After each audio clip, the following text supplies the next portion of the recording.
কি ব্যাপার, কার সাথে কথা বলতেছো? কারোর সাথে কথা বলতেছি না তো। আসলে হয়েছে কি, আমার খালামণি আমাকে কিছু ড্রেসের লাইভের ভিডিও লিংক পাঠিয়েছে, সেটাই দেখতেছিলাম। সামনে ঈদ না, শপিং করতে হবে না বলো?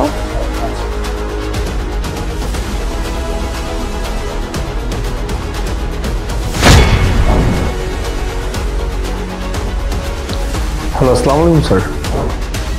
জি স্যার, এখন আচ্ছা স্যার, আমি তো বাসায় একটু রেডিওতে লেট হবে, রেডিও বের হয়ে যাচ্ছে। ওকে, কি হয়েছে? আর বলো না, এই বস ফোন দিয়েছিল, হঠাৎ করে বললো যে ঢাকার বাইরে 2 দিনের জন্য যেতে হবে। এখন কিছু করার নেই, ইমার্জেন্সি।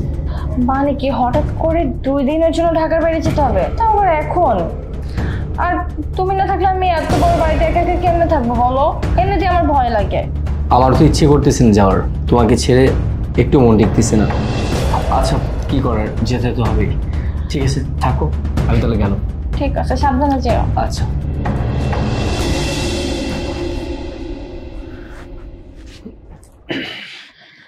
ও 2 দিনের জন্য ঢাকার বাইরে যাচ্ছে। এক কাজ করি, রাজুকে বাসায় আসতে বলি।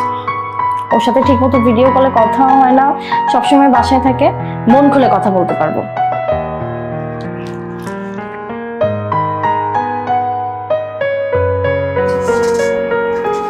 হ্যালো, হ্যাঁ বেবি বলো।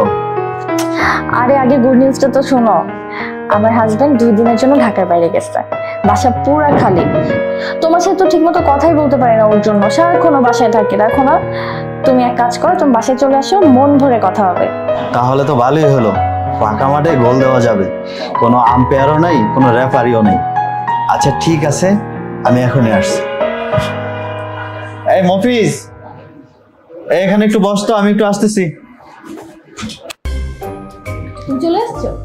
হ্যাঁ, আমি ফাইনালি চলে এসেছি। ভালো করছো তুমি আসছো। দেখো না, আমার হাজবেন্ড ঢাকায় বেড়ে গেছে 2 দিনের জন্য, একা একা আমার একটু ভালো লাগতো না। আর তোমার সাথে তো আমার ঠিক মতো কথাই হয় না, এই উসিলায় আমাদের অনেক কথা হবে, তাই না? হ্যাঁ হ্যাঁ, আজকে আমরা সব মনের কথা খুলে বলবো। আমি যখনই তোমাকে ফোন দিই তখনই তোমার হাজবেন্ড থাকে, আমরা কি বোবার মতো কথা বলি, এটা কি ভালো লাগে বলো? যাই হোক, বাদ দাও। তুমি কি খাওয়া দাওয়া করে আসছো? না মানে আমি তো খুশিতে একদম তাড়াতাড়ি চলে আসছি, কোনো কিছু খাওয়া দাওয়া করিনি। ঠিক আছে, তুমি এক কাজ করো, বসো, আমি তোমার জন্য খাবার নিয়ে এসছি। বাহ, অনেক ভালো। কি বললে, তুমি তাকে খাবার বেড়ে দিবে না? এই কাজটা তো কখনো আমার জন্য করনি। আমি যখন বলতাম তখন তো তুমি বলতে আমাকে বেড়ে নিতে, আর এখন তুমি তার জন্য খাবার নিয়ে আসছো, তাই? গুড। রাকিব, তুমি তুমি না ঢাকার বাড়ি গিয়েছো 2 দিনের জন্য? হ্যাঁ, আমি ঢাকার বাইরে গিয়েছিলাম, সেটা আমার নাটক ছিল, সাজানোর নাটক, যাতে আমি তোমাদের এই যে রঙ্গলীলা দেখতে পারি। আমি যদি এই নাটকটা না করতাম তাহলে তোমাদের এই রঙ্গলীলা আমি দেখতে পারতাম না নিজের চোখে। আমি কখনো কল্পনা করিনি যে তুমি আমার সাথে এরকম বেইমানি করবে। কিভাবে পারলে এইভাবে বেইমানি করতে? কিভাবে পারলে? আমি তোমার সাথে একটা মুহূর্ত থাকতে চাই না, আর কোনো সম্পর্ক রাখতে চাই না। বের হয়ে যাও। তুমি আমার সাথে কি রিলেশন রাখবে না? তোমার সাথে তো আমি কোনো রিলেশন রাখতে চাই না। রাজু, চলো। রাখো তোমার, চলো। তুমি কি মনে করছো আমি তোমার সাথে যাবো আর বাইরে গিয়ে বিয়ে করে নেবো, তারপর দুজন সুখ শান্তিতে সংসার করবো, তাই না? আমি নিজেই তোমার হাজবেন্ডের টাকা দেখে তোমার সাথে সম্পর্ক করেছি। এখন যেহেতু তুমি তোমার হাজবেন্ডের সাথে নাই, তোমার সাথে থেকে আমি কি করব?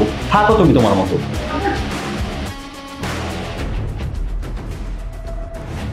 রাকিব, আমার অনেক বড় ভুল হয়েছে, তুমি আমাকে প্লিজ মাফ করে দাও। স্টপ! আর একটা কথা বলবে না। যার জন্য তুমি আমাকে ছাড়তে চেয়েছিলে, কই সে তো চলে গেল। যাও, ধরো ওকে। তোমার সাথে আমার কোনো সম্পর্ক নেই, বের হয়ে যাও, বের হয়ে যাও।